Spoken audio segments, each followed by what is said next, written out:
Όλα μαζί μέσα σε αυτό το βιβλίο του χειμώνα. Ο χειμώνας τι μας φέρνει?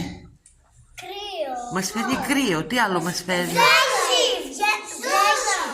Χιόνι. Γι' αυτό είναι και ο χιονάνθρωπος. Άρα μας φέρνει χιονονυφάδες. Άρα λοιπόν και αυτό κάναμε εμείς. Το χειμώνα βάλαμε χιονάνθρωπο για να δείξουμε ότι μόνο το χειμώνα έχει χιόνι. Τι μπορεί να γράφει αυτή η λεξούλα εδώ που την έγραψε? Χειμώνας. Και από πού το καταλάβατε?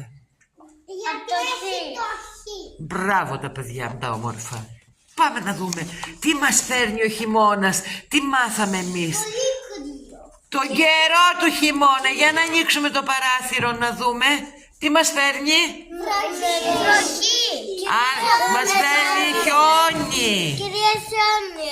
Εδώ, στον καιρό. Μας φέρνει αέρα και μας φέρνει και πάγο. Αυτός λοιπόν